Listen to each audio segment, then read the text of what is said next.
बैठ रहे हो और अवधूतेश्वर महादेव का फोटो, अवधूतेश्वर महादेव का रूप, अवधूतेश्वर महादेव का स्वरूप आपके सामने आकर हो जाए, सामने दिख जाए, सम्मुख में आ जाए, साक्षी में आ जाए, दर्शन करिएगा, उसको देखिएगा। उस अवधूतेश्वर रूप में, उस अवधूतेश्वर रूप का जब दर्शन करोगे, उस अवधूतेश्वर रूप को जब आप देखोगे, दर्शन करोगे, उस अवधूतेश्वर रूप में संपूर्ण ब्रह्मांड, सबका सब संपूर्ण ब्रह्मांड उस अवधूतेश्वर रूप में आप दर्शन कर सकोगे। और उसी में दर्शन करते करते करते करते उस अवधूतेश्वर रूप का जब दर्शन करोगे तो भगवान के उदर में आप दर्शन करोगे कि संपूर्ण ब्रह्मांड, जितना भी संसार में जिनको भूख लगती है, जिनको प्यास लगती है, जिनको भूख लग रही है, जिनको प्यास लग रही है, चाहे वो जीव हो, जलचर हो, थलचर हो, वायुचर हो, चाहे वो मनुष्य हो, वो सब भगवान शिव के उदर में विराजमान, सब भगवान शंकर के उदर में। अब कोई कहे हम अपने घर में बैठे हैं, जितने लोग आस्था चैनल पर कथा सुन रहे हैं, जितने लोग फेसबुक यूट्यूब पर कथा श्रवण कर रहे हैं, जितने लोग भगवान शंकर की पवित्र कथा को ऑनलाइन सुन रहे हैं या कुबेरेश्वर बाबा की धरा से सुन रहे हो या किसी आनंद में आप जहाँ पर हो, गाड़ी में हो, रास्ते में हो, मार्ग में हो, दुकान में हो, व्यापार में हो, नौकरी में हो, सर्विस में हो, जहाँ बैठकर आप कथा सुन रहे हो, जहाँ आप रह रहे हो, समझ लेना कि आप शिव से दूर नहीं हो, शंकर के उदर में ही आप बैठकर इस पवित्र कथा का लाभ ले रहे हो, शंकर के उदर में ही आप भ्रमण कर रहे हो, शंकर के उदर में ही आप बैठे हो। ये संपूर्ण ब्रह्मांड शिव का उदर है। भगवान शंकर का उदर है।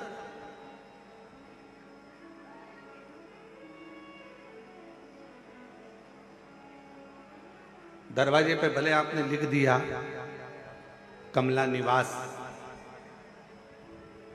दरवाजे पे भले आपने लिख दिया रघुवीर निवास, दरवाजे पे भले आपने लिख दिया बिमला निवास, पर सही मायने में निवास तो आप कहां करे हो? शिव के उदर, भगवान शंकर के पेट। उस उदर में पार्वती जी खुद कह रही हैं भोले बाबा से, आप क्या कर रहे हो? विष पीने को तैयार हो गया।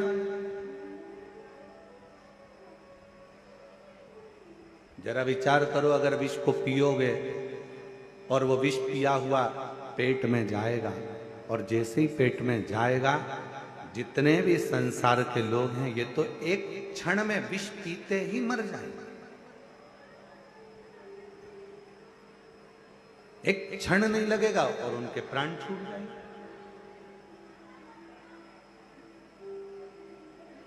कुछ कृपा करिए, कुछ करुणा करिए।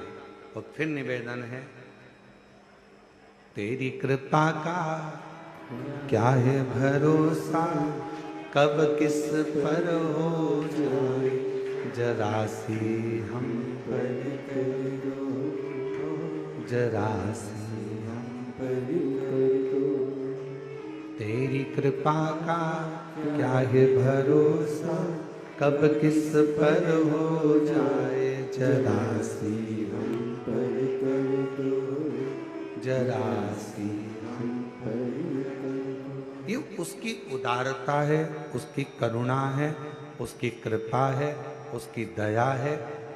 आप कहीं पर भी रहो, किसी भी स्थान पर रहो, कहीं पर भी रहो, किसी भी जगह पर रहो, इतना अंदाजा लगा कर रखना कि आप कहीं दूसरा निवास तुम्हारा नहीं है, तुम्हारा निवास भगवान शंकर का उदर है, जिस उदर में आप और हम सब बैठे। ये महाकाल राजा की उज्जैनी ये विश्वनाथ जी की पवित्र भूमि काशी, ये केदारनाथ जी की पवित्र भूमि केदारेश्वर, सोमनाथ जी की पवित्र भूमि सौराष्ट्र, ये जितनी भी भूमियों के आप दर्शन कर रहे हो ये सब शिव के भीतर समाहित है, शंकर के।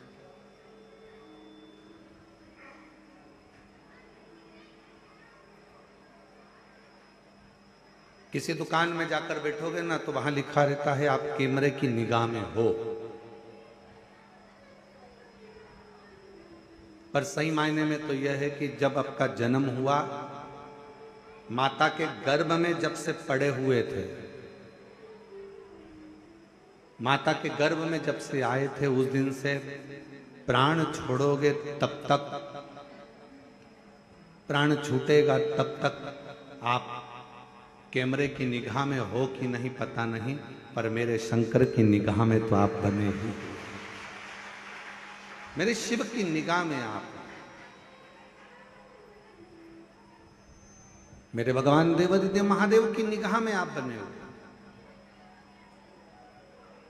और पापी हो चाहे जितना उसका भी बाबा उद्धार हुआ, उद्धार हुआ।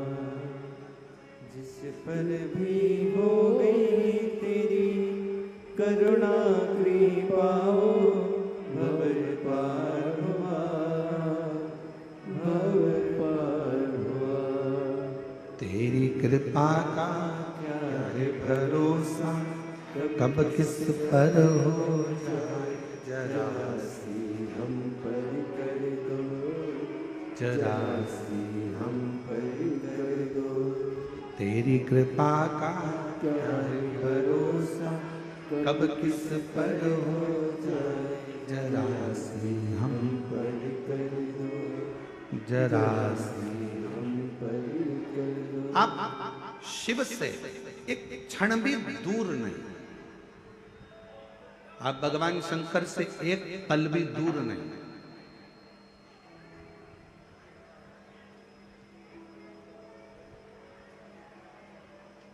अच्छा, एक बात आपसे पूछें, आप जहां जहां से आए हो,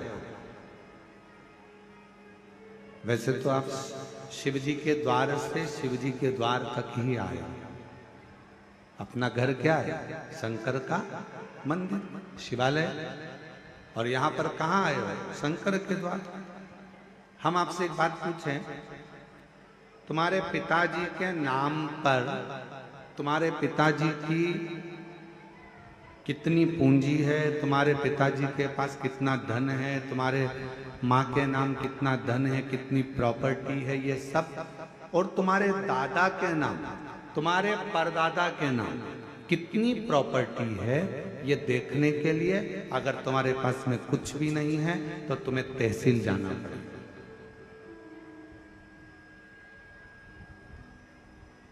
क्यों अनिल जी, सही बात है? दादा परदादा के पास कितनी प्रॉपर्टी, उसको देखने के लिए अगर अपने को नहीं मालूम तो कहां जाना पड़ेगा? जम के बोलो जरा, आवाज नहीं आई। तहसील। क्या कहोगे वहां? साहब पुराना रिकॉर्ड निकाल।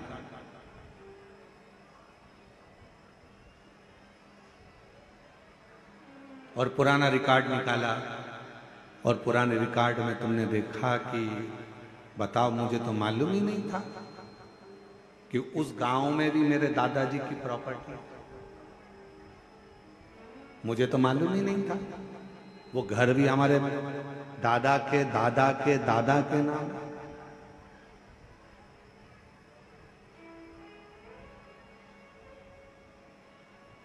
पुराना कुछ देखना है तो तहसील में जाकर पुरानी वसीयत देखना पड़ेगा, पुराना रिकॉर्ड देखना पड़ेगा। उसी तरह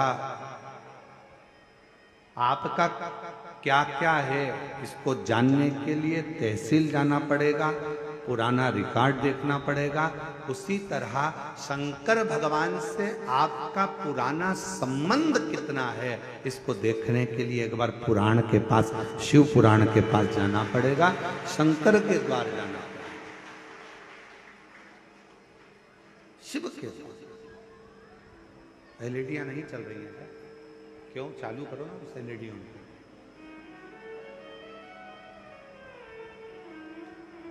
पुराना रिकॉर्ड अगर देखना है, पुराना रिकॉर्ड अगर देखना है तो तहसील तक जाओ, और पुराना आपका संबंध अगर देखना है, आप शिव जी से आपका और हमारा पुराना संबंध कितना है, अगर ये देखना है तो एक बार कहीं तुम्हारे क्षेत्र में, तुम्हारे नजदीक में, अभी तो ये कथा ऑनलाइन हो रही है, आप अपने अपने घरों से इसका दर्शन कर रहे हो, पर कभी अगर आपको अपना शंकर के प्रति पुराना संबंध क्या है इसको जानना है, तो एक बार तुम्हारे नजदीक में जब कुबेरेश्वर बाबा कभी शिव महापुराण की कथा करने के लिए आए, तो वहां के पंडाल में बैठकर कथा सुनकर देखना कि हमारा पुराना रिकॉर्ड क्या है, शिव से हमारा संबंध क्या है, शंकर भगवान से हमारा संबंध कौन सा, शिव से हमारा रिश्ता कौन सा।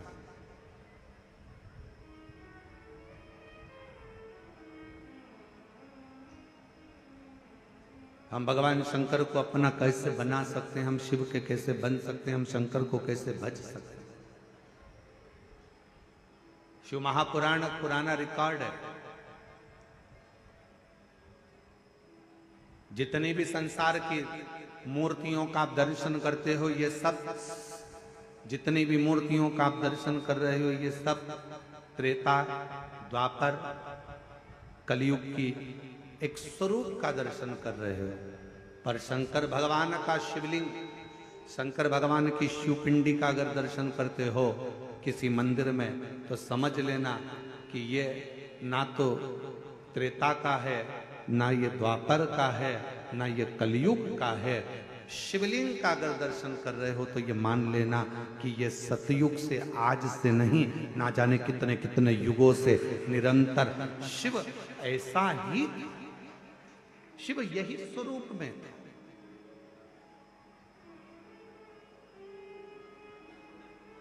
भगवान शंकर का ये स्वरूप सदा सदा।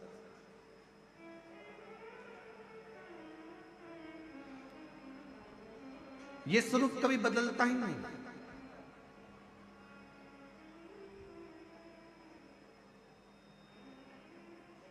उस स्वरूप में कई लोग कहते हैं, महाराज जी हम आपसे एक बात पूछना चाहते हैं कि शंकर भगवान का जो शिवलिंग होता है, भगवान शंकर का जो शिवलिंग है, उस शिवलिंग की आकृति में, भगवान शंकर के शिवलिंग में क्या भगवान शंकर का हम चेहरे का निर्माण कर सकते हैं क्या? हम भगवान शंकर के शिवलिंग में क्या हम उसकी चेहरे की आकृति दे सकते हैं क्या? भाई, शिव महापुराण की कथा कहती है कि शिवलिंग में आप पूरे शिवलिंग का दर्शन करोगे तो शिवलिंग में भगवान शंकर का चेहरा केवल एक जगह पर नहीं है। शंकर भगवान का चेहरा शिवलिंग की आकृति में नीचे से ऊपर तक हर जगह पर भगवान शिव का तो स्वरूप विराजमान है ही।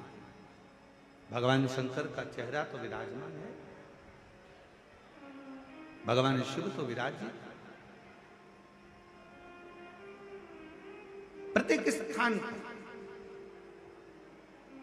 अच्छा मेरी जीजियों एक बात बताओ, जितने यहाँ पर जीजा बैठे हैं, जीजी बैठी हैं, बेटियां बैठी हैं, बेटे बैठे हैं, आपसे एक निवेदन करूंगा, आप शंकर भगवान को जल चढ़ा रहे हो, साइड में मान लो ये शिवलिंग है, शिवलिंग का चरण इस ओर है, आप इधर बैठकर जल चढ़ा रहे हो, आप उधर बैठकर जल चढ़ा रहे हो, आप उधर बैठकर जल चढ़ा रहे हो, आप खड़े होकर जल चढ़ा रहे हो, आप नीचे बैठकर जल चढ़ा रहे हो, आप जहां पर जल चढ़ाओगे, जिस स्थान पर बैठकर आप शिव जी को जल चढ़ा रहे होगे, उस स्थान पर भगवान शंकर आप पर अपनी दृष्टि दे रहा होगा। शिव ये नहीं कि इधर बैठा है उसी पर दृष्टि देगा, इधर बैठे हो उसी पर दृष्टि होगी, उधर बैठे हो उसी पर दृष्टि होगी। शिव संपूर्ण जगह से, आप जहां से, क्योंकि शिव सर्वस्व है, शंकर हर जगह पर।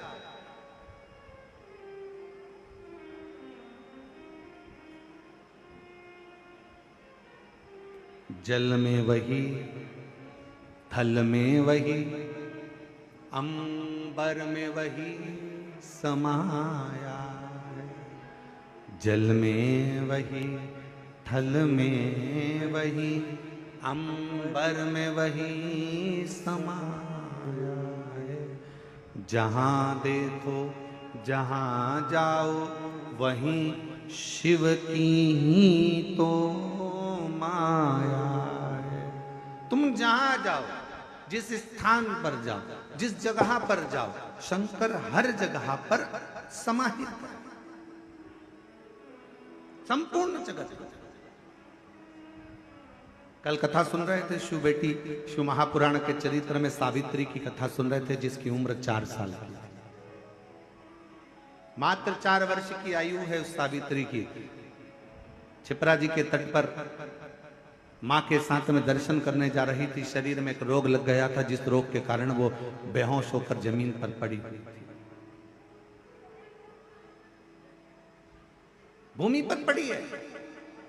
मां चित पड़ी, रो पड़ी, चिल्लाई, कौन आए, कौन बचाए, कौन संबंध। और फिर निवेदन करें, कथा की शुरुआत में एक बात कही थी कि एक संबंध, भले जगत से तुम्हारा कोई भी संबंध हो, पर एक संबंध मेरे बाबा से, मेरे डमरू वाले से, मेरे शंकर से, मेरे त्रिकालदर्शी कैलाशी अविनाशी से एक संबंध जरूर बना कर।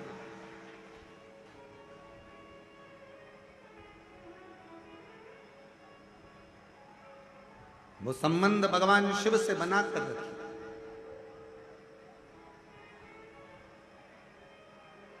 कितना बड़ा संबंध तुम भगवान से बनाओगे।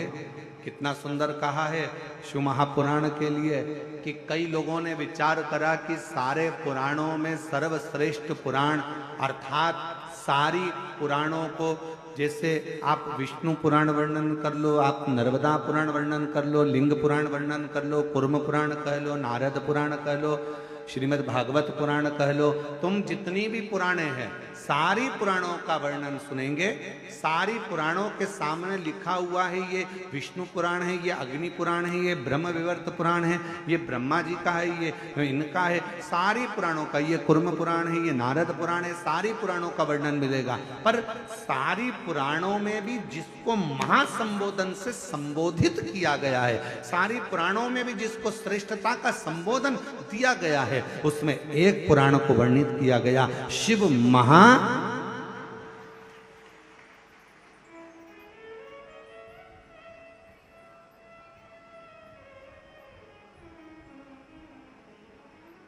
और तोला इसको।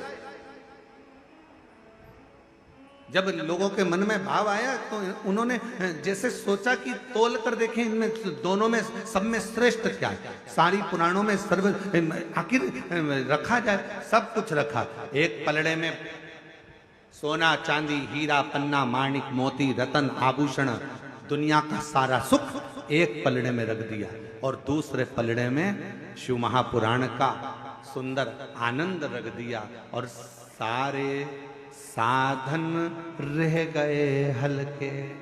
पलड़ा झुका कथा अमृत का, सारे की सारे साधन हल्के रह गए। सारा की सारा अंबारियां, धन दौलत संपदा सत्ता वैभव सुख, जो पलड़े में तराजू के एक पलड़े में सब कुछ रखा था और सारा पलड़ा भरा पड़ा हुआ था, और जैसे ही शिव महापुराण को दूसरे पलड़े में लाकर रखा, रखते से ही सारा पलड़ा नीचे झुक गया और सारे साधन हल्के की हल्के रह गए। शिव पुराण में वो बल है कि वो सारे साधनों का सुख दे देता। एक पुराण जिसके सम्मुख में बैठकर जो मांगा जाता है, जिसके पास बैठकर जो कहा जाता है, शिव महापुराण के पास में बैठकर जो मांगेंगे, जो बोलेंगे, जैसा कहेंगे, जैसा भगवान स्वीकार करेंगे। अपने भक्तों की वाणी को सुनने के लिए, श्रवण करने के लिए सबसे अच्छा साधन है शिव महापुराण की कथा। अब आप लोगों को मालूम कि नहीं मालूम वो हमको नहीं मालूम, पर हमारे समय पे हमने भी पुराने समय में देखा एक चीज जो आपको बताना चाहता। कभी कभी मोबाइल का नेटवर्क कमरे में नहीं मिलता तो हॉल में जाना पड़ता। अब तुम्हारे साथ ऐसा हुआ कि नहीं हुआ वो हमें नहीं मालूम, ठीक है। हॉल में नहीं मिलता तो उधर ग्राउंड में जाओगे, ग्राउंड में नहीं मिला तो उधर जाओगे। और कई कई ऐसे ऐसे विद्वान भी हैं अपनी दुनिया में कि वो नीचे नहीं मिलता तो खंबे पे चढ़ जाते हैं। और हमारे संगीतकारों में से एक आध संगीतकार ऐसे भी हैं हमारा, अभी जरा आई नहीं है क्योंकि जगह कम थी, तो हमने कहा कि भाई इतना सारा संगीत का लोग कहाँ है? तो हमने कहा तुम अभी एक कथा में जरा विश्राम करो, तो एक आध वो आए नहीं। हमने उनको भी देखा, कभी कभी कोई कोई क्षेत्र में कथा करने जाते हैं और बहुत भीड़ हो जाती है तो नेटवर्क नहीं मिलता, तो वो ऐसे भी हैं वो पेड़ पे चढ़ जाते हैं महाराज, और नीचे से आवाज लगा के क्या बोलते हैं, ओ गुरुजी यहां सिग्नल मिल रहा है। अब तुम तो दुबले पतले कहीं पर भी चढ़ जाओ, अब गुरुजी तो 1.25 किलो के, अब कोई चढ़ना होए तो वो तो बड़ा विचरणीय है कि भाई कहाँ ऊपर चढ़ना। अरे गुरुजी यहाँ सिग्नल मिल रहा है, यहाँ सिग्नल मिल रहा है। शिव महापुराण की कथा भी यही कहती है, शंकर का सिग्नल अगर कहीं मिल सकता है तो शिव महापुराण में मिलता है।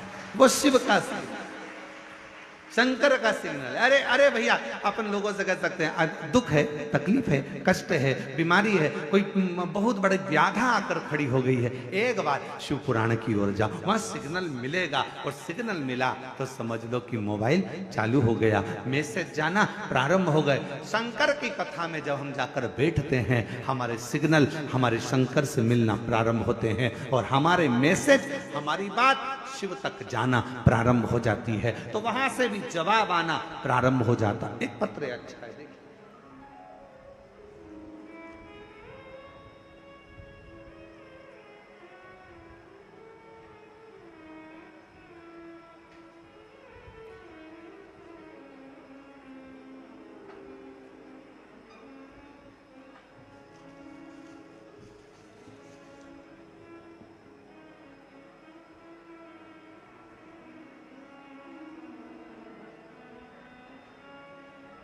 रिंकू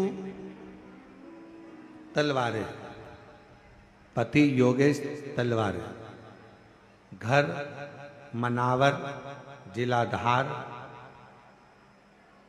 मध्य प्रदेश।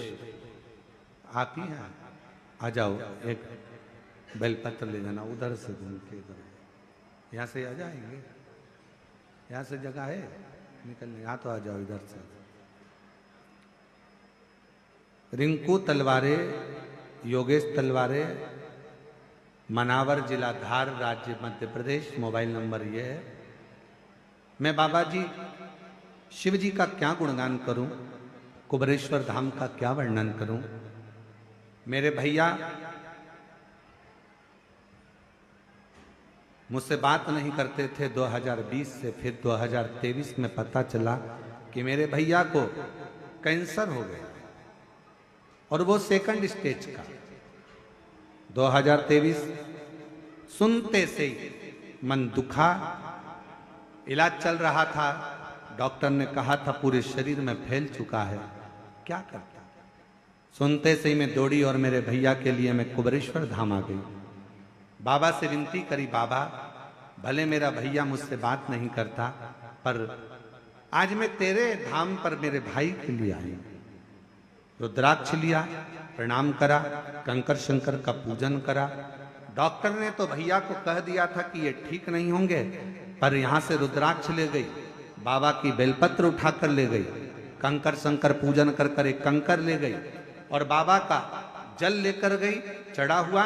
उस जल को भैया के दरवाजे पर जाकर छीटा, रुद्राक्ष दिया और भैया भाभी से कहा कि ये जल बाबा ऐसा भैया के लिए करना, उस जल को पानी में भिगोना, शिवजी को चढ़ाना और फिर वापिस उसको पीना। आज बाबा की कृपा से मेरे भैया की कैंसर की रिपोर्ट सब नॉर्मल आ गई। मैं बाबा को यहाँ प्रणाम करता हूं।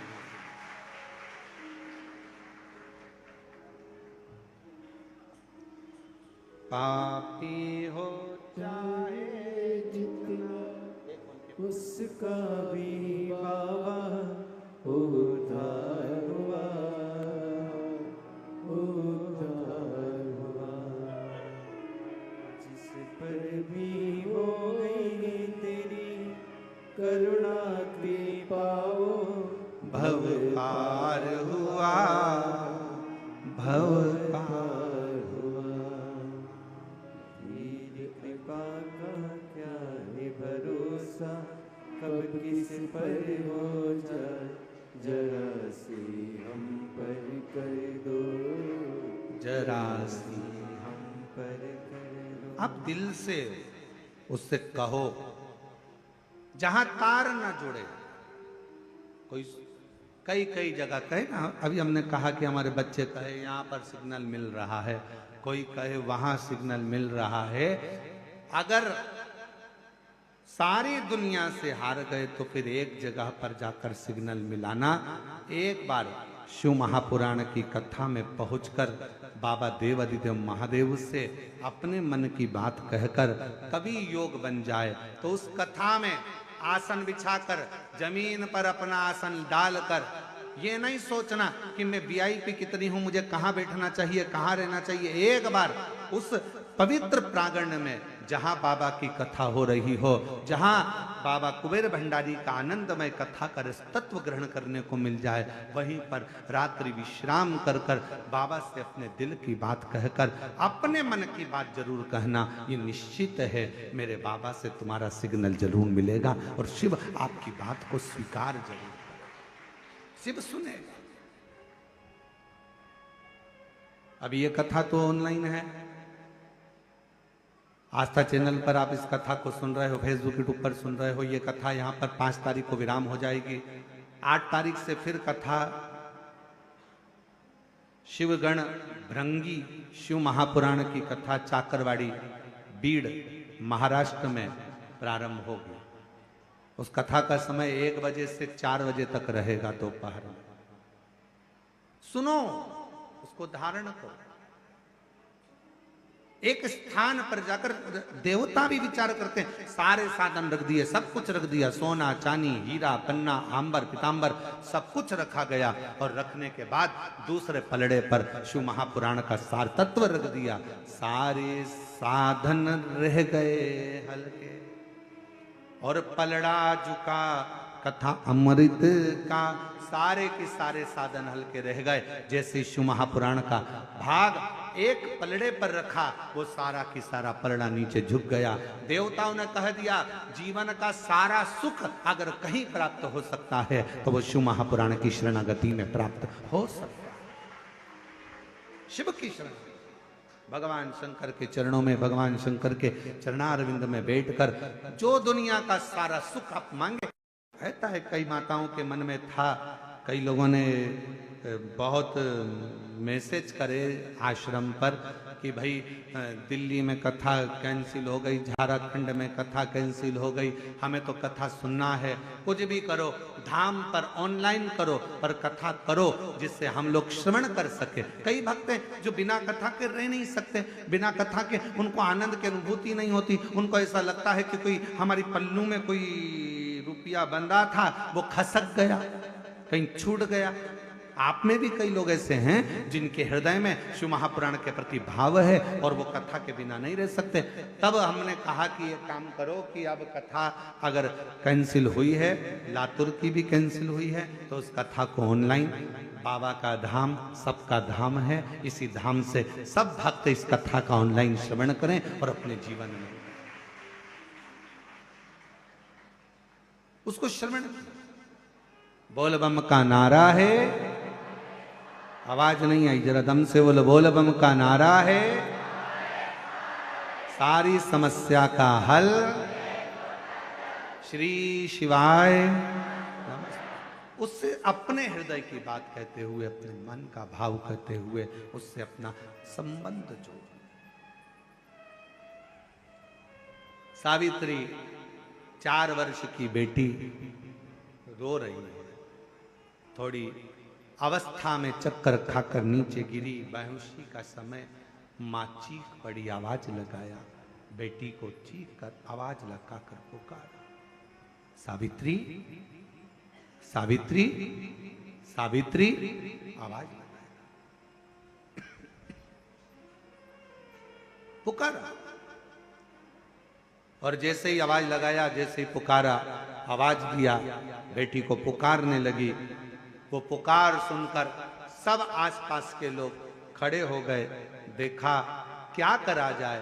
तभी उसी क्षण, उसी पल, उसी घड़ी माँ जगत जननी दुर्गा भवानी अष्टभुजा धात्री माँ अम्बा, मेरी माँ आद्य शक्ति माँ जगदम्बा, बड़ी सी बिंदी मस्तक पर धारण कर कर, सुंदर सा वस्त्र धारण कर कर, हाथ में चुड़ला, पांव पैजनिया, कमर करधनिया, इतनी सुंदर श्रृंगार कर कर माँ जगत जननी उस माँ के पास पहुंची जो अपनी बेटी सावित्री के लिए रो रही थी।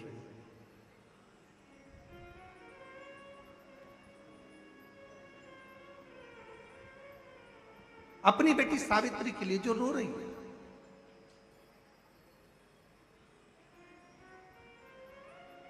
पहुंची, क्या हुआ, क्या बात है, क्या हो गया, क्यों रो रही हो, ऐसा कौन सा दुख आ गया जो तकलीफ है तुमको? पार्वती जी ने पूछा।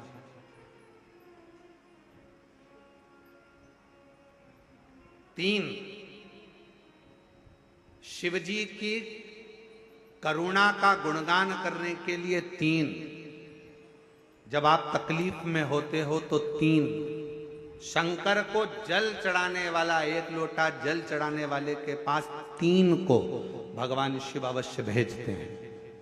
दुख को समाप्त करने से पहले तीन को मेरा शंकर आपके दरवाजे पर जरूर भेजता है। पहले नंबर पर मां आद्य शक्ति दुर्गा को आपकी पड़ोसन के रूप में, आपके रिश्तेदार के रूप में, आपके कुटुंबी के रूप में, आपके संबंधियों के रूप में, किसी ना किसी के रूप में आपके पास भेजकर बोलेंगे, क्यों घबराती हो, क्यों चिंता करती हो, क्यों टेंशन लेती हो?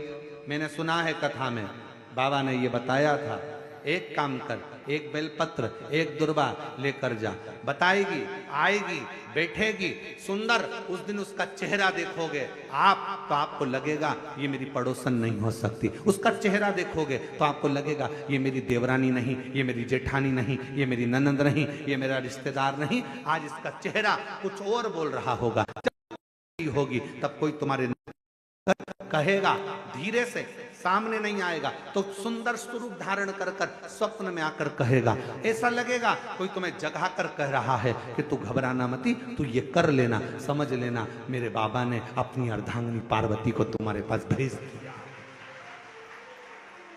मेरे शिव ने अपनी पत्नी को तुम्हारे पास भेज दिया, अपनी अर्धांगिनी को भेज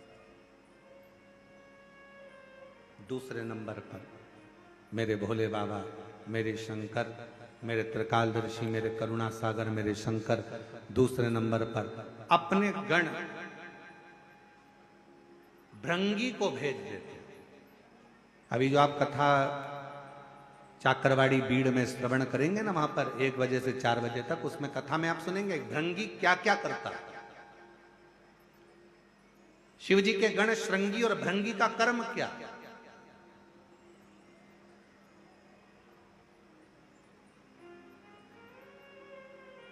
श्रृंगी शिव से दूर नहीं होता और भृंगी शिव जी की आज्ञा पाकर शंकर के भक्त के पास जाकर बैठता है।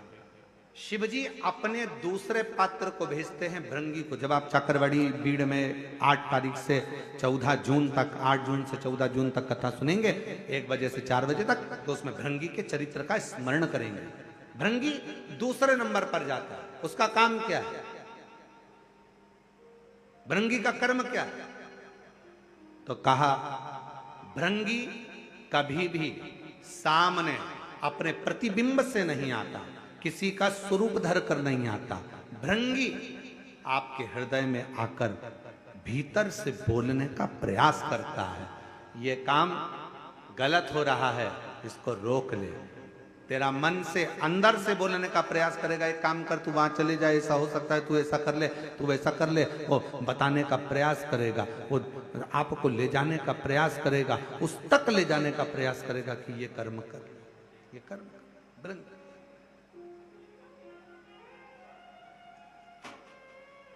दूसरे नंबर पर भृंगी आपके मन की वाणी को शिव, स्वयं शिव विराजमान है, स्वयं शंकर विराजमान है, स्वयं त्रिकालदर्शी कैलाशी अविनाशी स्वयं विराजमान, एक प्रतिबिंब के रूप में, एक प्रतिबिंब स्वरूप में, एक शिव के स्वरूप में विराज। शिव कथा कर रही है, भगवान शंकर का चरित्र कर रहा है, शिव महापुराण की कथा कर रही है, भगवान शंकर का चरित्र कर रहा है। शिव वेद का रूप धारण कर कर आ गए। आए जब कष्ट, बहुत कष्ट का जीवन चल रहा हो, बहुत कष्ट की जिंदगी चल रही हो, जितने भी लोग ऑनलाइन कथा सुन रहे हैं ध्यान लगाना, अगर कष्ट का जीवन चल रहा हो, तकलीफ की जिंदगी चल रही हो, 5-7 सोमवार, या तो 5 सोमवार या 7 सोमवार, हाथ में दुर्वा,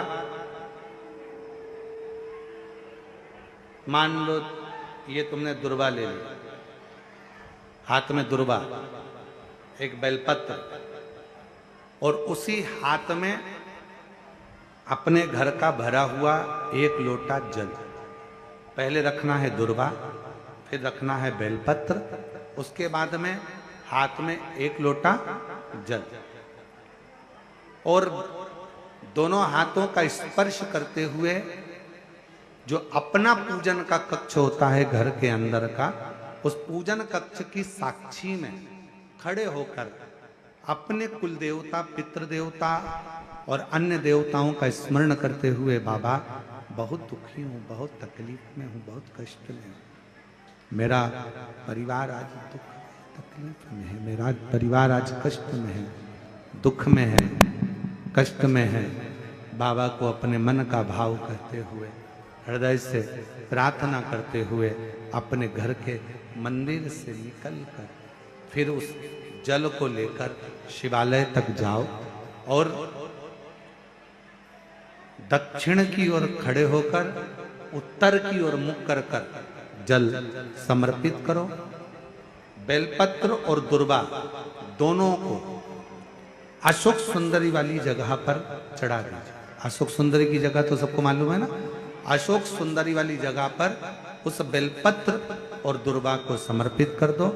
चढ़ा हुआ थोड़ा सा जल लेकर आओ, घर के दरवाजे पर उसका छींटा दे दो, लेपन कर दो और बाबा से 5 सोमवार नियम से आप दुर्वा, बेलपत्र और जल का प्रयोग अगर करोगे, 5 सोमवार पूर्ण होंगे।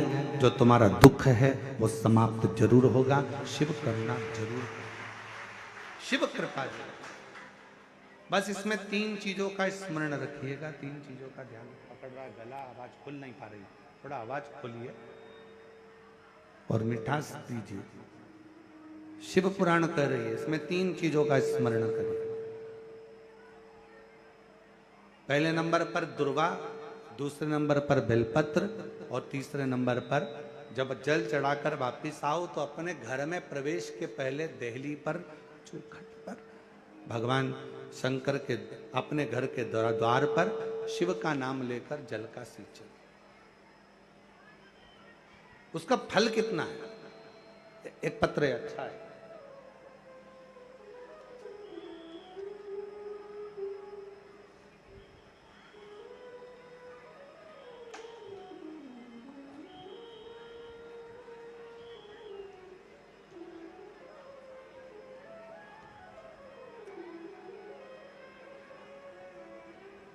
मेरा नाम चुमचुम कुमारी है।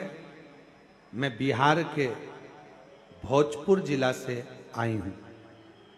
कहीं बैठी हो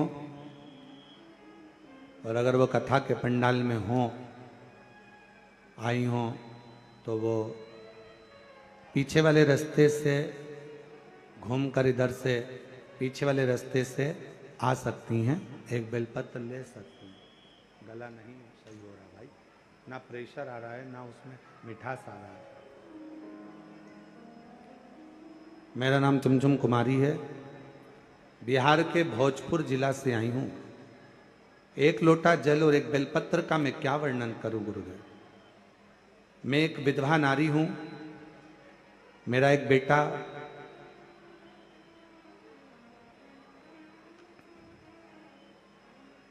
जो अचानक से बड़ा भयंकर बीमारी ने पकड़ ली। उस बीमारी का नाम है जीबीएस। इस बीमारी में शरीर काम करना बंद कर देता, पांव हाथ सब धीरे धीरे बंद होते चले जाते हैं और शरीर काम नहीं करता। डॉक्टर के हिसाब से इस बीमारी को लगने के बाद इसका इलाज पूरे देश में नहीं और पूरे विदेश में नहीं। ये ऐसी बीमारी है जो कभी ठीक नहीं हो सकती। पांव बंद हो जाते हैं, चलता हुआ शरीर बंद हो जाता है, धीरे धीरे उठना बैठना चलना सब बंद हो जाता है। गुरुदेव,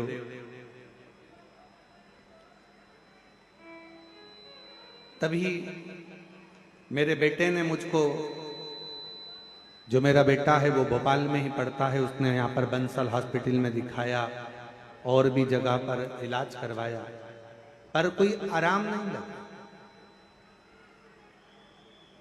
तब किसी ने कहा, बेटे की दोस्त की मम्मी ने कहा, जो भोपाल में ही रहती हैं, कि तुम एक काम करो, माँ को कहो कि वो, तुम्हारी माता से कहो कि वो आए और एक बार अगर ये बीमारी हो गई है तो एक बार कुबरेश्वर धाम पर चलते हैं और वहां पर विनय करते हैं। गुरुदेव, मेरा बेटा, उनकी दोस्त की माँ मुझे लेकर यहाँ आई और बाबा का मैं क्या गुणगान करूं गुरुदेव। यहाँ पर मंदिर में हम तो सोचे थे, बिहार के रहने वाले हैं, कि मंदिर में भगवान होगा, पूजन करना है, पर उन्होंने कहा यहाँ से 5 कंकर बीन लो और उस कंकर को एक जगह पर रखकर पूजन कर लो। जैसा जैसा हमारे लड़के की दोस्त की मम्मी कहती गई वैसा वैसा हम करते गए। मेरे लड़के को एक जगह पर बिठाया गया क्योंकि शरीर काम करना बंद करा। जीबीएस बीमारी के अंतर्गत शरीर काम ना करा। पूजन करा कंकर शंकर का, अर्चना करी बाबा से, फिर रुद्राक्ष लिया, प्रार्थना कर कर हम बाबा के चले गए। हमारे मन में एक ही प्रश्न था, यहां शंकर का शिवलिंग नहीं दिख रहा था, पर कहा गया कि यहां शंकर का शिवलिंग नहीं, यहां कंकर पूजा होती है और कंकर में ही शंकर बसा होता है। ये कुबरेश्वर धाम है जहां की भूमि कंकर से पूजी जाती है। हमने कंकर का पूजन कर कर एक कंकर ले लिया, बेटे के लिए प्रार्थना करी और बाबा से प्रार्थना कर कर चले गए। दवाइयां देना प्रारंभ करी, आराम लगना धीरे धीरे प्रारंभ हुआ। आज बाबा की कृपा से हम 4 बार यहां होकर चले गए। लोग तो कहते थे कि ये बीमारी कभी ठीक नहीं होगी, डॉक्टर कहता था ये बीमारी कभी ठीक नहीं होगी। आज बाबा की कृपा से मेरा बेटा 2 महीने के अंदर 100% ठीक हो गया है। आज मेरा बेटा 2 महीने में 100% ठीक हो गया है। और अगस्त से बाबा, हम कई समय से ये विचार करते रहे और बाबा की कृपा से आज ऐसी करुणा बाबा ने कर दी कि मेरा बेटा और हम यहाँ 4 बार आ गए और आज फिर बाबा के यहाँ आए। कहीं आ गई हो?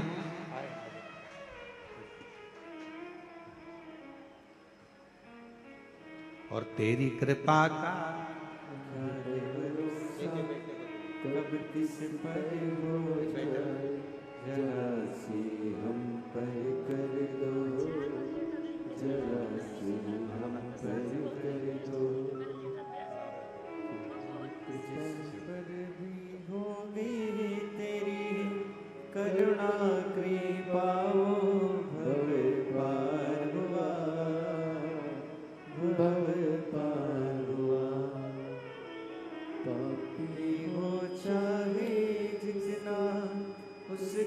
भी बाबा उधार हुआ, उधार हुआ। गीत जामिल गणिका जैसे मन को तुम्हारे भार जरा से हम पर कर दो, जरा से हम पर कर दो। तेरी कृपा का क्या है भरोसा, कब किस पर हो जाए, जरा से हम पर कर दो। शिव करुणा सागर।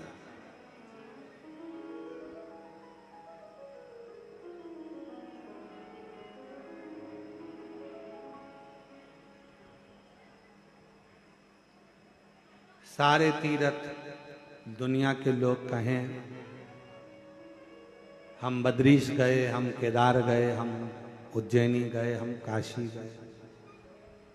शिव महापुराण की कथा कहती है इस धाम में कुबेरेश्वर बाबा की भूमि पर आने से पहले ये मत कहना कि मैं एक बार जाऊंगा। यहाँ तो झोली पसार कर प्रार्थना करना, प्रणाम करना और कंकर शंकर की पूजन कर कर रुद्राक्ष लेकर बाबा को जल चढ़ाकर जब यहाँ से जाना तो ये कहकर जाना कि बैग नहीं खोलूंगी, 3 महीने में वापस बुला लेगा, पुनः बुला। बहन ने लिखा 4 बार आ चुकी हूं। डॉक्टर ने कहा था कि ये ठीक नहीं हो सकता, ये GBS बीमारी एक ऐसी बीमारी है जिससे कभी कोई ठीक नहीं हुआ, आखिरी में प्राण ही गए। पर आज मेरा बेटा पूर्ण तरह से 100% ठीक है। एक पत्र और है, बड़ा अच्छा है।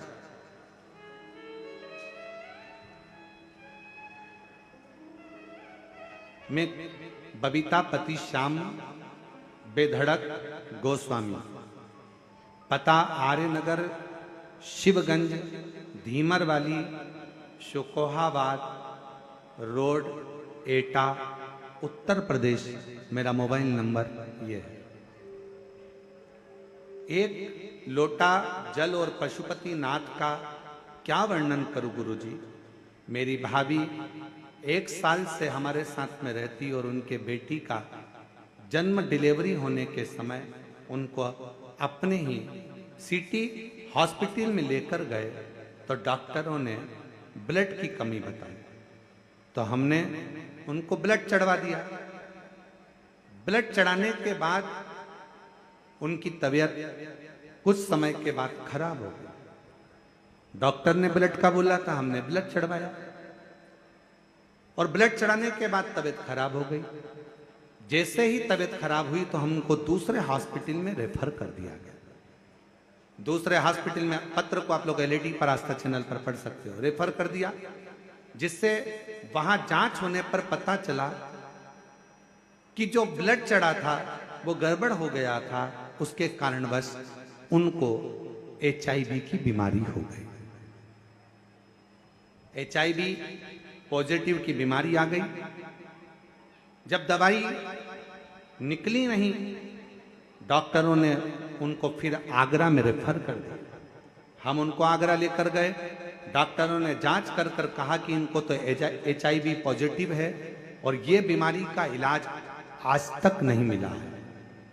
HIV की बीमारी का इलाज आज तक नहीं, इसका कोई इलाज नहीं है। फिर बच्चा होना है और बच्चे पर भी असर आएगा, तब जानकर उसका बच्चे का जन्म होना है ऑपरेशन से। ऑपरेशन कराकर बच्चे का जन्म हुआ। डेली बच्चे का जन्म होता है, पर वो HIV की बीमारी का कोई इलाज नहीं हो पाया। डॉक्टर ने कहा इनको घर ले जाओ। हम बच्चा और मां को घर लेकर आ गए। फिर किसी ने कहा, एक महिला पड़ोसन ने आकर कहा कि पशुपतिनाथ का व्रत करो, 1 लोटा जल चढ़ाओ। सियोर वाला महाराज कथा कहता है, टीवी पर आती है, आसन लगाकर सुने। हंसने लगे, ये HIV की बीमारी है। कभी डॉक्टर कहता है इसका इलाज नहीं है, तो पशुपतिनाथ का व्रत और शिवपुराण सुनने से क्या ठीक होगी। बच्चे को और मां को पलंग पर सुनाते कथा। बाबा का मैं क्या गुणगान करूं गुरुदेव, 5वां व्रत पूर्ण हुआ पशुपतिनाथ का और भाभी 5वें व्रत के दिन उनको बुखार आ गया। हम फिर उनको हॉस्पिटल लेकर गए, डॉक्टर को जांच कराया तो भी उनको पॉजिटिव ही HIV थी। मन में आया क्या करें, 5 व्रत भी पूर्ण हो गए। तब मन में आया कि किसी को सीहोर भेजा जाए। बाबा के धाम आकर यहाँ का कंकर उठाए ले गए, रुद्राक्ष ले गए, देना प्रारंभ किया, जल बाबा से विनती करी और आज बाबा की कृपा से यहां से जाने के बाद 3 महीने के अंदर फिर जांच कराई। बाबा की कृपा से पूरी रिपोर्ट नॉर्मल आ गई और HIV की बीमारी समाप्त हो गई। मन में विश्वास नहीं हुआ। हम पुनः आगरा फिर जांच कराए तो मालूम पड़ा कि HIV की बीमारी पूरी खत्म हो चुकी थी। आज हम बाबा की कृपा से अगर कहीं बैठे हों तो अपने आए हों तो बेलपत्र लेने के लिए आ सकते हैं। आ जाइए, यहीं से। आज बाबा की कृपा से पूर्ण तरह से स्वस्थ हैं और बाबा को हम यहाँ प्रणाम करने के लिए आए हैं। बाबा ने हमारी लाज रख ली और बाबा की कृपा हो गई। एक लाइन बहुत अच्छी है, आप और हम गुनगुनाते कि लुटा दिया भंडार काशी वाले, कर दिया मारा काशी वाले ने, जो जैसी शंकर जी की स्तुति गा रहे हो, शंकर जी का श्री शिवाय नमस्तुभ्यम का जाप कर रहे हो, पंचाक्षर मंत्र नमः शिवाय कह रहे हो, षडाक्षर मंत्र ओम नमः शिवाय कह रहे हो, शिव मंदिर में जाकर सफाई कर रहे हो, शिव मंदिर में जाकर झाड़ू लगा रहे हो, पोछा लगा रहे हो, शिव मंदिर में श्रृंगार कर रहे हो, अर्थात आपने शंकर की शरणागति ली।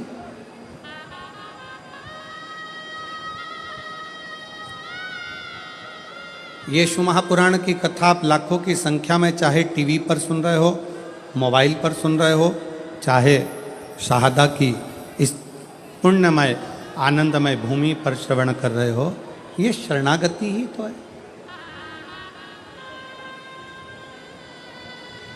हमने शंकर भगवान की शरणागति ग्रहण करी। शरणागति पेड़ ने, वृक्ष ने पानी की शरणागति ली, जल की शरणागति ली, तो वृक्ष पानी की जब शरणागति ले लेता है तो लकड़ी का टुकड़ा जब पानी में जाता है, पानी सबको डुबो देती है। कंकर हो, पत्थर हो, जिस चीज के जिस पानी के पास कुछ गया तो उसने डुबो दिया। केवल एक लकड़ी, एक वृक्ष, एक लकड़ी का टुकड़ा ऐसा होता है जिसको पानी नहीं डुबोती है। क्यों?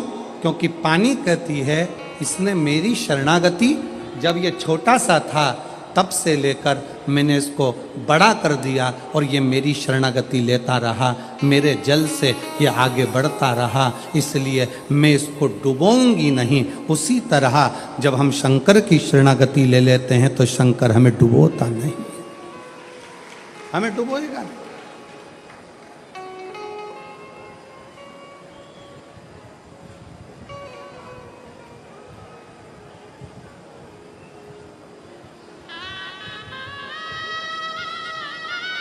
जल की शरणागति लकड़ी को नहीं डूबने देती है, शिव की शरणागति मनुष्य को नहीं डूबने देती है, वो डूबने नहीं देगी, बच।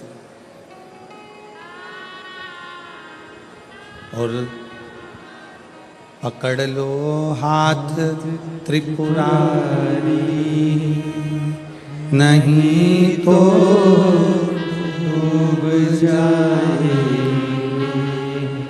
पकड़ लो हाथ त्रिपुरारी, नहीं तो डूब जाए। हमारा कुछ न बिगड़ेगा, तुम्हारी शान जाएगी।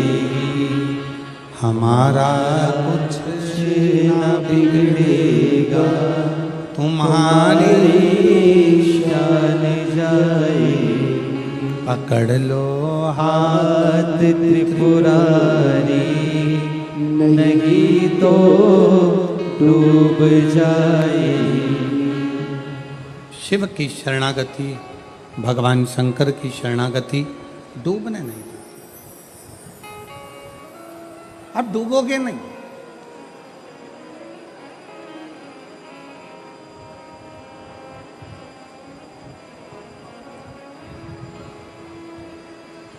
बस इस मृत्यु लोक में, इस संसार सागर में, इस भूमंडल में जब तक आप पृथ्वी पर रहें तब तक अच्छा कर्म करते रहें, श्रेष्ठ कर्म।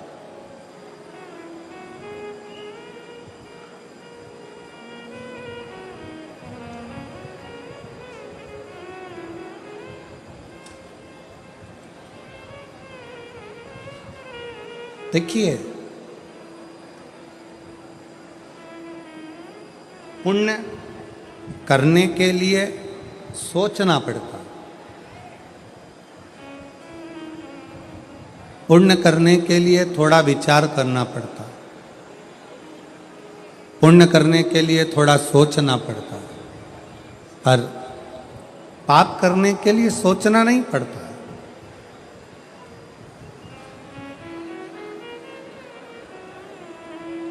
पाप अपने आप हो जाता है।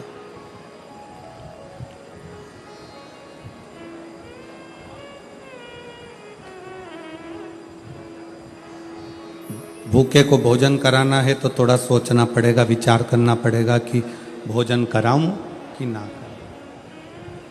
प्यासे को पानी पिलाना है तो सोचना पड़ेगा, पिलाऊं ना पिलाऊं। किसी को शिक्षा देना है, सोचना पड़ेगा शिक्षा इसकी कराऊं ना कराऊं। किसी की चिकित्सा कराना है, सोचना पड़ेगा इसकी चिकित्सा कराऊं ना कराऊं। विचार करना पड़ेगा। पर पुण्य कमाने के लिए थोड़ा सोचना पड़ता है, पुण्य कमाने के लिए थोड़ा विचार करना पड़ता है, पुण्य कमाने के लिए थोड़ा थोड़ा कुछ मन में अच्छा विचार लाना पड़ता है, तब जाकर पुण्य हो पाता है।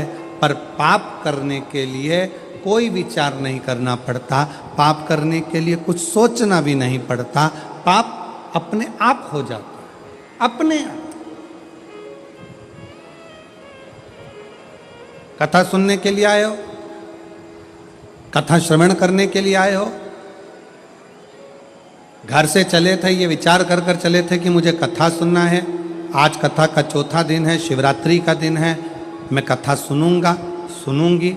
और मालूम पड़ा कथा सुनने के लिए पहुँचे और गेट के पास में आकर, दरवाजे के पास में आकर जब तुम्हें कोई अंदर नहीं जाने दिया तो क्रोध आ गया, गुस्सा आ गया, चिड़चिड़े हो गए, धक्का दिया, अपशब्द किया, ताने दिए, गाली दी। अब मालूम पड़े आए थे पुण्य कमाने के लिए और इतना सारा झोला भरकर पाप लेकर अपने अपने घर को चले गए। तो फिर पाप कर्म अपने आप होता,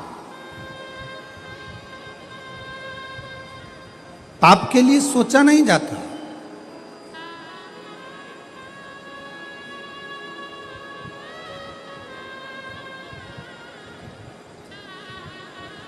और फिर निवेदन करूं मैं आपको इस पवित्र शिव महापुराण कथा के माध्यम से कि मत बुरे कर्म कर बंदे वरना पछताएगा, भगवान की आंखों से तू बच नहीं पाएगा, तू बच नहीं पाएगा। अरे ओ अज्ञानी मत कर नादानी, अरे ओ अज्ञानी मत कर नादानी।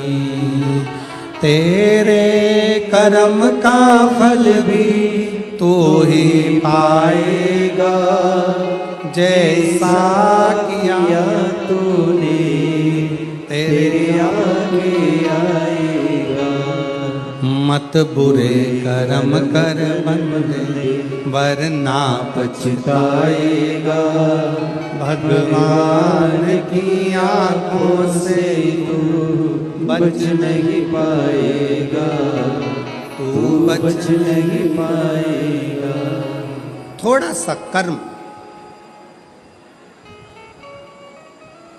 पुण्य की ओर हम बढ़ना चाहते हैं, पर हमसे पाप कर्म हो बैठता है। इसलिए जितने शुभभक्त कल जितने शुभभक्त आए थे 5 लाख के ऊपर, आज की स्थिति अगर देखी जाए तो दुगने शुभभक्त आज शिव महापुराण की कथा के इस पूरे क्षेत्र में दुगने।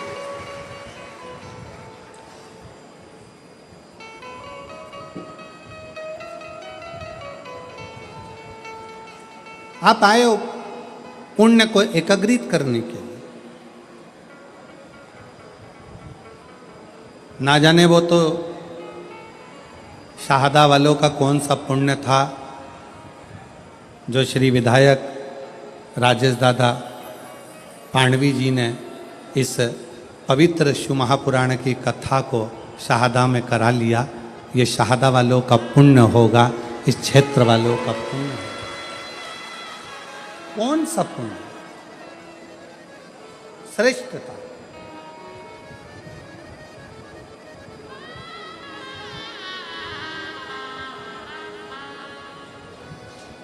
पांडवी जी, पत्रों में आपके लिए लिखा है कि जब विधायक जी इस क्षेत्र में आए थे तो पुरुषों का तो नहीं मालूम, पर महिलाओं ने पांडवी जी से एक ही बात कही थी कि भाऊ, हमारे क्षेत्र में कथा होना बड़ा कठिन है, पर हमको आप पर पूरा भरोसा है कि हमारी बहनों की मांग पूरी होगी और ये शिव पुराण यहाँ जरूर।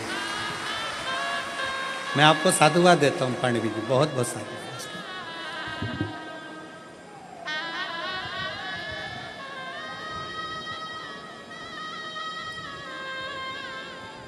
एक शिव भक्ति का मूल बिंदु है शिव महापुराण की कथा।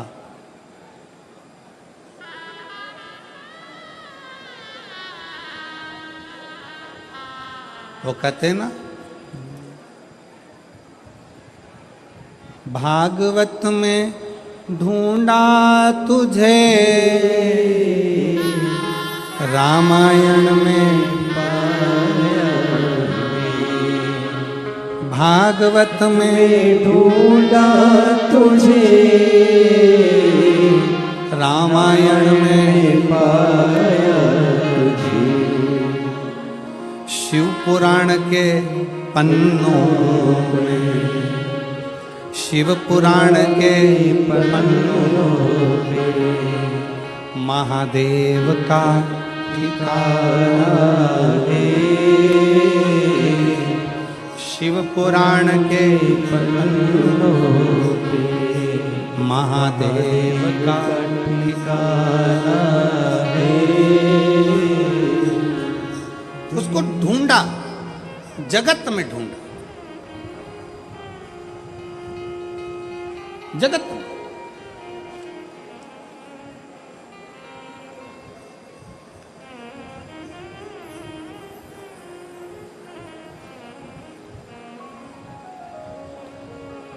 गुरु गोविंद सिंह जी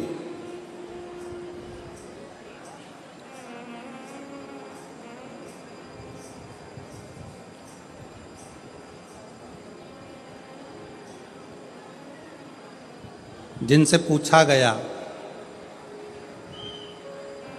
सच्चे गुरु की खोज कहाँ करना चाहिए,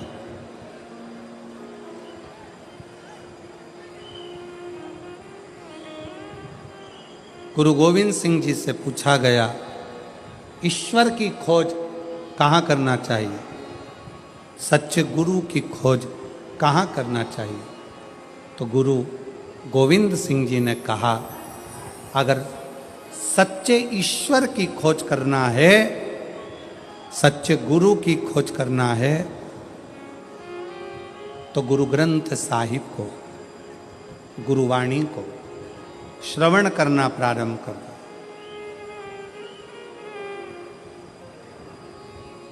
गुरुवाणी को, गुरु ग्रंथ साहिब को श्रवण करना प्रारंभ कर दो। उसमें सच्चा गुरु भी मिलेगा, सच्चा ईश्वर भी मिलेगा। उसी तरह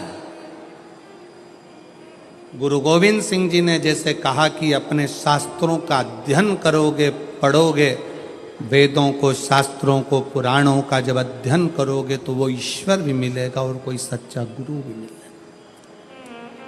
ईश्वर भी मिलेगा, सच्चा गुरु।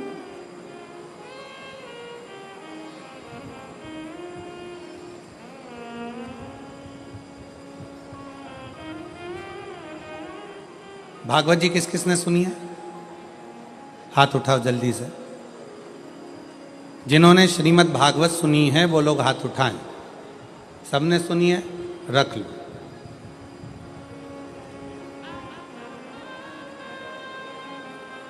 रख लो। तुमने सुनी है?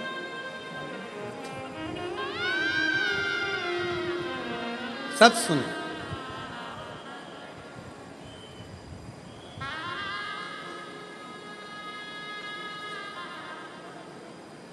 भगवान कृष्ण का जन्म लेने के बाद भगवान कृष्ण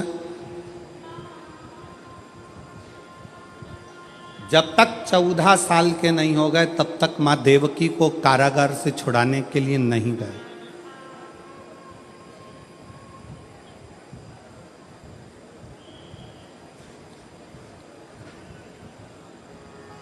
गए नहीं।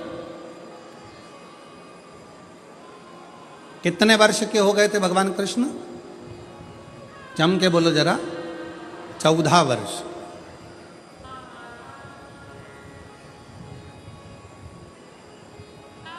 देवकी माता इंतजार करती रही, कृष्ण आएंगे, छुड़ाएंगे। देवकी माता को मालूम पड़ा कि पूतना को मार दिया, तृणावत को मार दिया, अघासुर को मार दिया, बकासुर को मार दिया, इसको मार दिया, उसको मार दिया।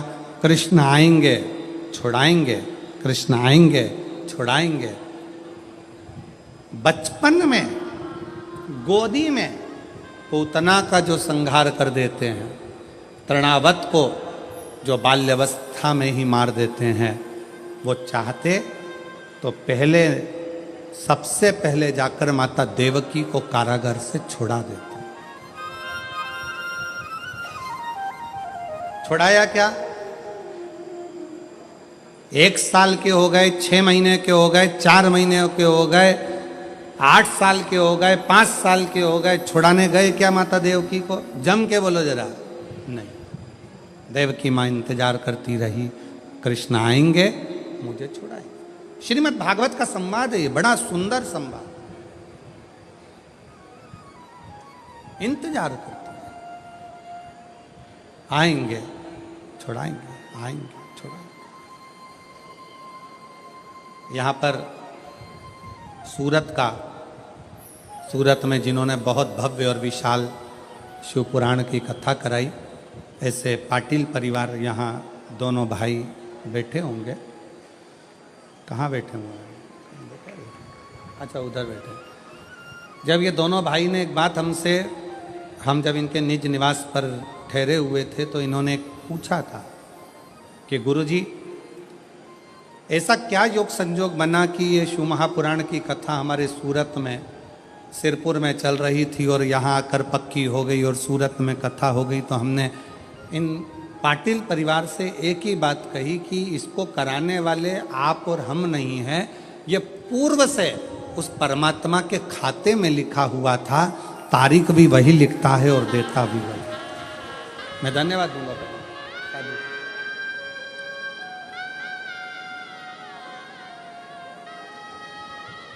शाहदा वाले इतने दिनों से इंतजार कर रहे थे। विधायक श्री राजेश दादा पांडवी जी को यहां भगवान ने योग बनाया और पांडवी जी को यहाँ पर भगवान ने ऐसा योग बनाया कि उनको विधायक यहाँ से चुनवाया। ये योग किसने बनाया? उस शंकर ने। और चुनवाकर यहाँ का विधायक बनाकर फिर भोलेनाथ ने आज्ञा करी कि अब तू इस क्षेत्र में शिव पुराण की कथा करवा, क्योंकि ये क्षेत्र कोई साधारण नहीं है। शहादा की भूमि एक ऐसी भूमि है जिसके आसपास में प्राचीन प्राचीन शिवालय बसे हुए हैं। माँ ताप्ती जहाँ बह रही हो, जहाँ शंकर अलमस्त होकर रह रहा हो, जहाँ प्रकाशा जैसा गांव बसा हो, जिस प्रकाशा में प्राचीन प्राचीन शिव तत्व विराजमान हो, उस शहादा का तुम आनंद लेकर ये शिव तत्व को विराजमान।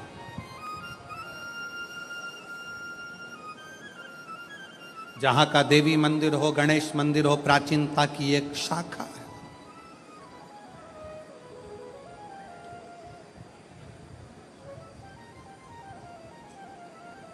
जहाँ के क्षेत्र में बन रहा नया नारायण जी का मंदिर प्राचीनता की शाखा बने।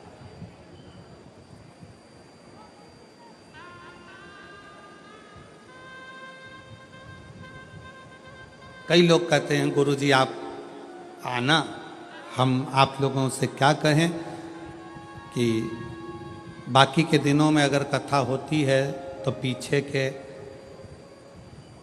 3-4 दिन तो शुरू के हम नहीं मिलते, पर बाद के दिनों मिलकर प्रयास करते हैं कि मंदिर देवालय शिवालय चले जाएं। पर नवरात्रे में कथा है तो अनुष्ठान भी बहुत रहते हैं, जप करना रहता है, पाठ करना रहता है, पूजन का क्रम रहता है। इस कारणवश ज़्यादा मिलना भी नहीं होता। और जहाँ रहते हैं, अभी तो हम अग्रवाल जी के यहाँ रुके हैं, और मैं साधुवाद अग्रवाल जी को भी दूंगा, जो बहुत उनके परिवार का एक भी बच्चा, हम जिस कक्ष में रुके हैं उस कक्ष के बाहर भी अग्रवाल जी का कोई परिवार का व्यक्ति ऊपर आकर खड़ा तक नहीं हुआ, क्योंकि उनको आशीष जी ने, ललित जी ने कह दिया था कि नवरात्रि चल रहे हैं तो गुरु जी के जाप ज़्यादा रहते हैं, अनुष्ठान ज़्यादा रहते हैं। तो मैं अग्रवाल जी को भी इसके लिए धन्यवाद दूंगा कि आपने हमें पूर्ण अनुष्ठान करने का मौका दिया और भजन करने का मौका दिया। उसके लिए उसके लिए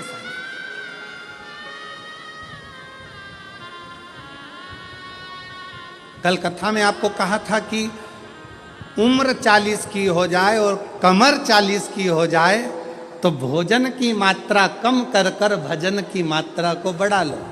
हमारी भी 40 हो चुकी है।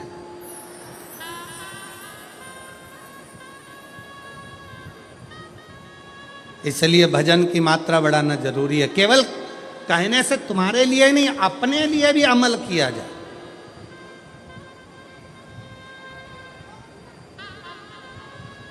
एक वक्ता का सबसे बड़ा क्रम वो होता है कि वक्ता जितनी बात बोले ना वो अपने व्यवहार में भी ले।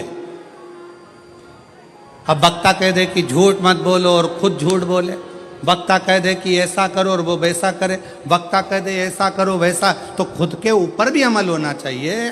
अपना भजन का बल बढ़ाना प्रारंभ करिए, स्मरण का बल बढ़ाना प्रारंभ करिए। भगवत भजन बढ़ाओ, बढ़ाओ।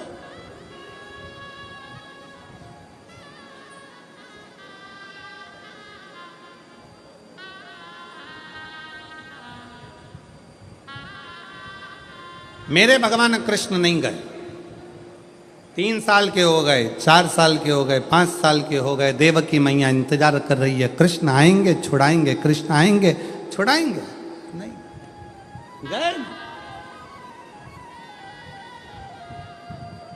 भगवान कृष्ण जब माता देवकी को छुड़ाने के लिए पहुंचे तो देवकी माता ने भगवान कृष्ण को कहा, श्रीमद् भागवत का संवाद है।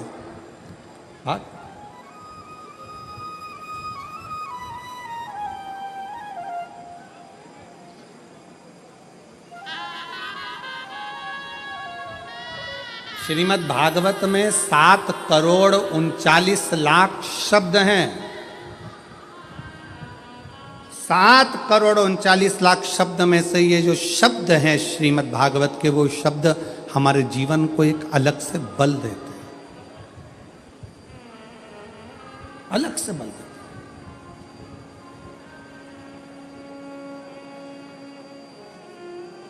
कृष्ण, मुझे छुड़ाने में 14 साल लग गए तुझे। देवकी मां कह रही हैं, हे कृष्ण, ताड़का को तूने बचपन में मार दिया, 6 दिन का था। तृणावत को मार दिया, 8 दिन का था। और मुझे छुड़ाने में तुझे 14 साल लग गए। तू आ जा रहा है मुझे छुड़ाने के लिए। 14 साल के बाद क्या तुझे देवकी मां की याद नहीं आई? हे कृष्ण, तू मुझे 14 साल के बाद छुड़ाने के लिए आया है। कृष्ण कहते हैं, हां मैया, मैं तुझे 14 वर्ष के बाद छुड़ाने के लिए आया हूं। क्यों? हे कृष्ण, तूने मुझे छुड़ाने में 14 साल लगा दिए। 14 वर्ष, इतनी देर, इतनी देर।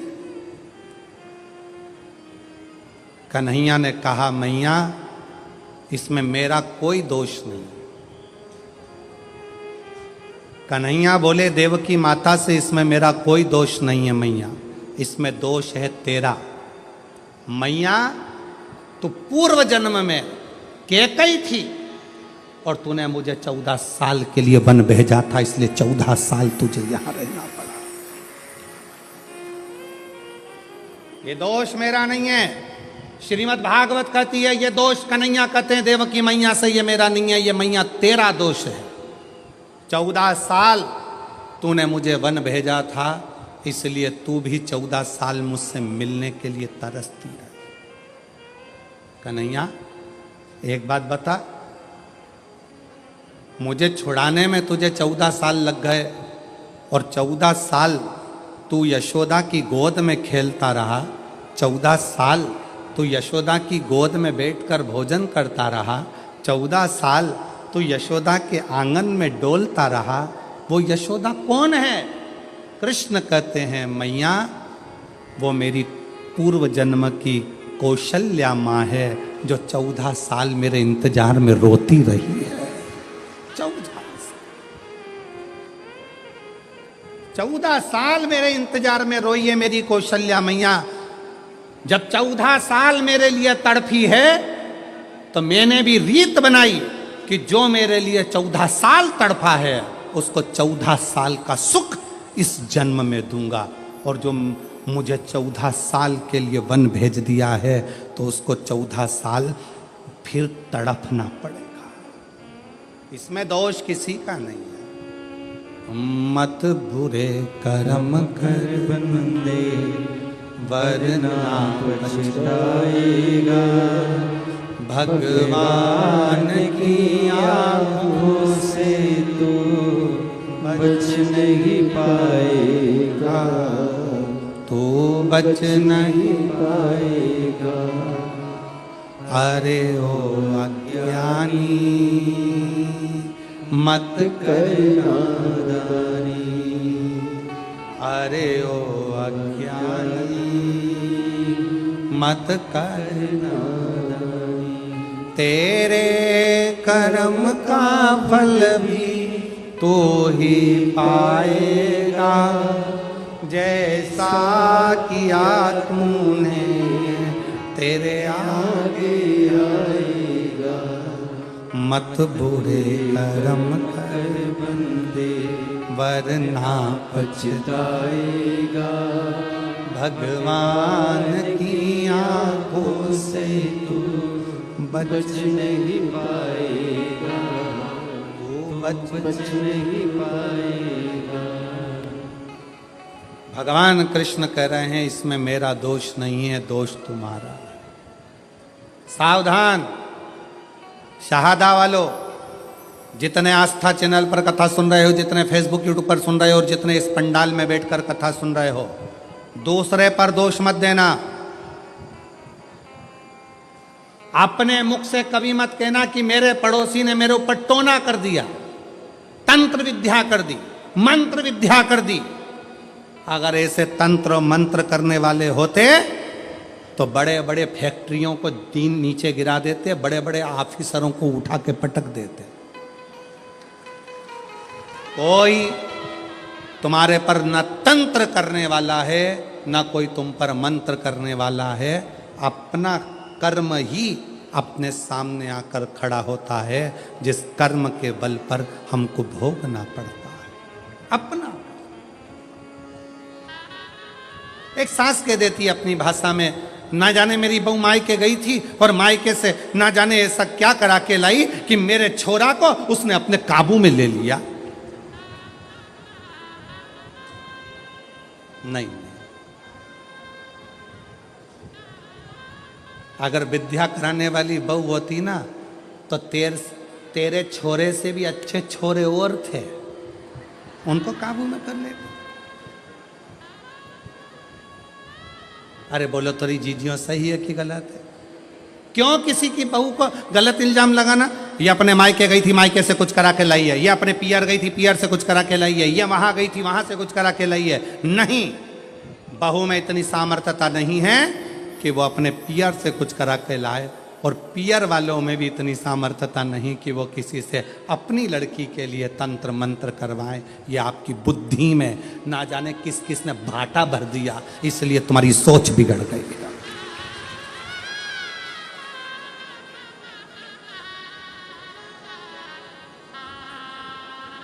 फिर कहा, फिर कहीं पहुंच गई महाराज जी के पास। महाराज जी बताओ, मेरी बहू बहुत क्रोध करती है, इतना चिड़चिड़ करती है, इसको थोड़ा डाउन करो ना, डाउन।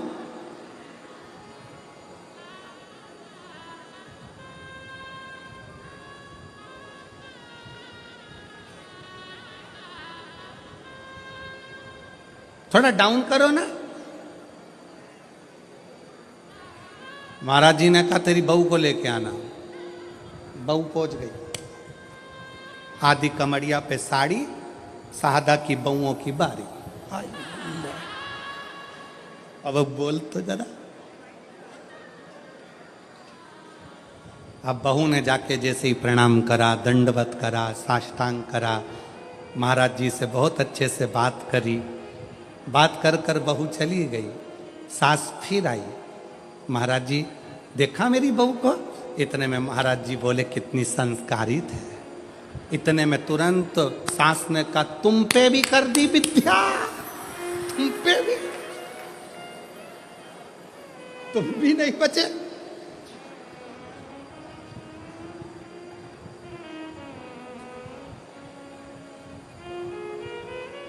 अरे भाई, बहुओं की तीव्रता देखकर सास को प्रसन्नता होना चाहिए। तुम्हारी बहू को 4 व्हीलर गाड़ी चलाना आती है, तुम्हें प्रसन्न होना चाहिए।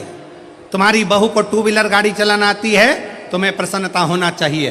तुम्हारी बहू बाजार कर कर आ जाए, तुम्हें प्रसन्नता होना चाहिए। तुम्हारी बहू लैपटॉप पर काम करे, तुम्हें प्रसन्नता होना चाहिए। तुम्हारी बहू तुम्हारे बच्चों को अच्छी शिक्षा दे, तुम्हें प्रसन्नता होना चाहिए। प्रसन्नता होना चाहिए कि कम से कम मेरी जिंदगी तो निकल गई, पर आने वाला समय इतना बदलाव का समय है, उसके जमाने में ऐसी बहू का होना बहुत जरूरी है।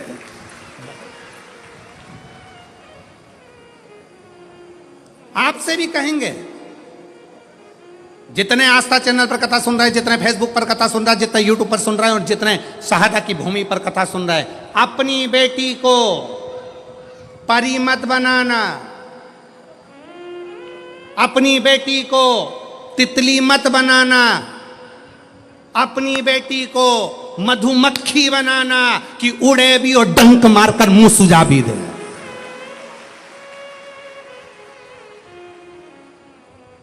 गया तितली का जमाना, गया परी का जमाना। अपनी बेटी को मधुमक्खी बनाओ, जो शहद जैसी मिठास अपनी वाणी में भी रखे, और अगर कहीं का घूर कर देख ले और हरकत कर दे तो मुंह सुझा दे एक में धर के। ऐसी बनाओ मधुमक्खी, तितली नहीं, परी नहीं। एक कलयुग में बेटी को मधुमक्खी बनने की जरूरत है। मधुमक्खी ये छोटी छोटी बच्चियों के साथ गलत कृत्य हो रहा है, कहीं कुछ हो रहा है, कहीं कुछ हो रहा है। उनका सबसे बड़ी गलती है माँ बाप की कि अपनी बेटी को परी बनाया, तितली बनाया, और उसको मधुमक्खी नहीं बनाया। मधुमक्खी जैसा डंक उसके अंदर उत्पन्न करो, जैसे जीजाबाई में था, जैसे अहिल्याबाई में था, झांसी की रानी में। वो डंक होना चाहिए उसके अंदर।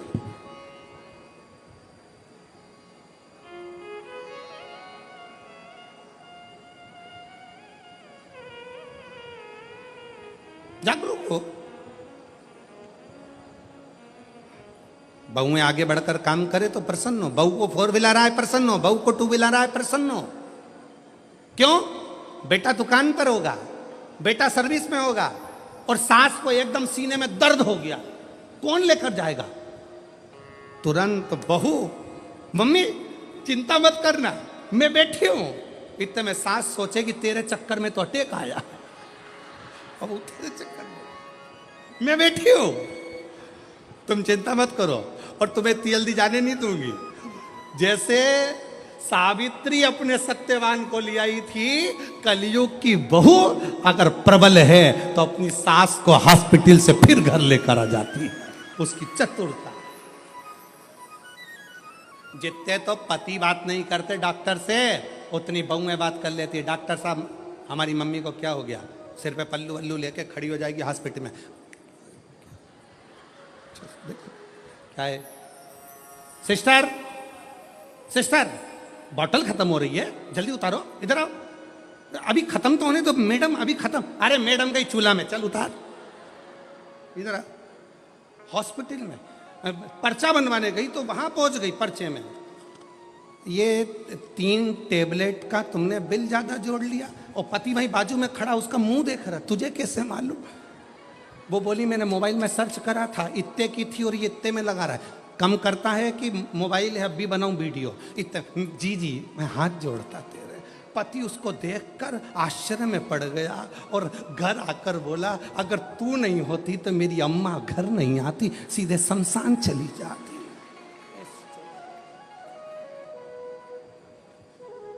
अरे गया जमाना, पुराना जमाना था कि लड़कियों को पर्दे में और कैद में रखा जाए, तुम मत चली जाना, तुम मत बढ़ जाना, तुम मत बढ़ जाना, तुम मत बढ़ जाना, तुम मत बढ़ जाना। और आज का जमाना बेटियों की अग्रण्यता का है। और बहुत खुशी होती है मेरी जीजियों, आप लोगों को जब आगे आगे देखा जाए और आप लोगों की विद्वत्ता को देखा जाए तो दिल करता है कि बेटियां ऐसी होना चाहिए, जीजाबाई जैसी बेटी ऐसी होना चाहिए, अहिल्याबाई जैसी बेटी ऐसी होना चाहिए, झांसी की रानी जैसी बेटी ऐसी हो, दुर्गावती जैसी बेटी, मुक्ताबाई जैसी, मीरा, कर्मा, सब बेटी।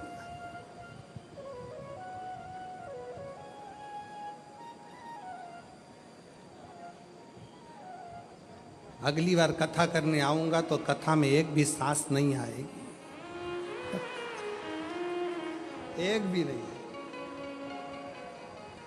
पर मेरी जीजियों, जितनी मेरी बुजुर्ग माताएं बैठी हैं, भले आप कहो कि बहू के लिए गुरुजी ने बोला है, पर सत्यता अपने हृदय पर हाथ रख कर देखना।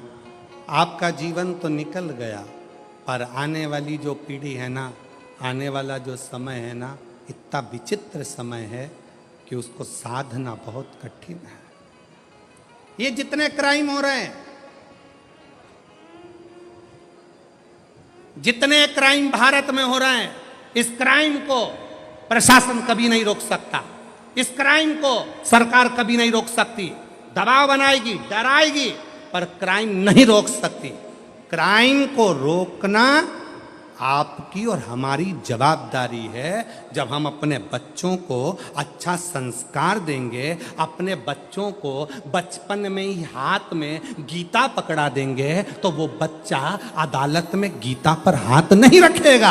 अपना कर्म है कि अपने बच्चों को संस्कार दे। अदालत में बच्चा गीता पर हाथ कौन रखता है? जो बचपन में गीता का अध्ययन नहीं करा हो, जिसने कभी शिवपुराण नहीं सुनी, जिसने कभी संस्कार नहीं लिया, जिसने अपने माता पिता का कहना नहीं माना, जो अपने माता पिता के अनुकूल नहीं चला, वो बच्चे अदालत में खड़े होकर गीता पर हाथ रखते हैं। मैं कसम खाकर कहता हूं कि मैंने ऐसा नहीं करा। उसे गीता पर हाथ रखना पड़ता है। और जिसने अपने माँ बाप के संस्कार लिए हैं, जिसने माता पिता के संस्कारों पर पला है, माता पिता ने जिसको संस्कार दिए हैं, वो बच्चा बचपन में गीता का अध्ययन कर लेता है, शिव पुराण सुन लेता है, भागवत सुन लेता है, रामायण सुन लेता है। वो बच्चा अपने गुरु का, अपने माता पिता का, अपने बड़ों का आदर करना जानता है, तो उसको गीता पर हाथ रखने की जरूरत नहीं पड़ती। अपने बच्चों को बाल्य अवस्था से जब अच्छा संस्कार देंगे तो ये क्राइम बढ़ नहीं सकता। क्राइम क्यों बढ़ रहा है? क्योंकि हम संस्कार नहीं दे पा रहे।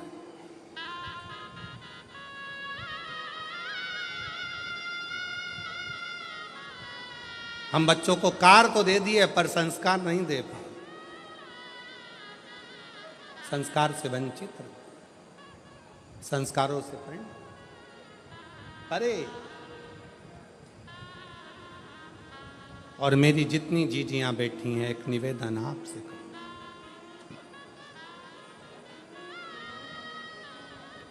बड़ा विचित्र है, बहुत ध्यान देना।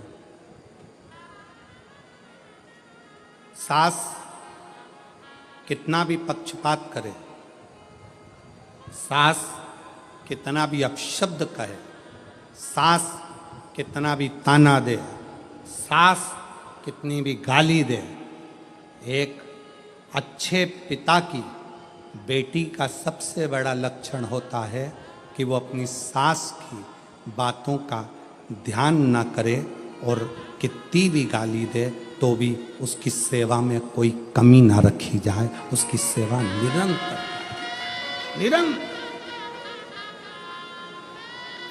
क्या होता है? अग्नि पुराण को पढ़िएगा जरा। अग्नि पुराण के मां संध्या के तात्विक बल की कथा को पढ़िएगा। अग्नि पुराण कहती है, जब एक बहू सास कितनी भी गाली दे, अपशब्द कहे, ताना दे, आड़ा टेढ़ा बोले, पर बहू अपनी सास की तो भी सेवा करती है, पलट कर जवाब नहीं देती, उसका सम्मान करती है, तो वो बहू मरते दम तक किसी दरवाजे के धक्के नहीं खाती है। उस बहू की झोली कभी खाली नहीं रहती है और उसका भंडार कभी खाली नहीं।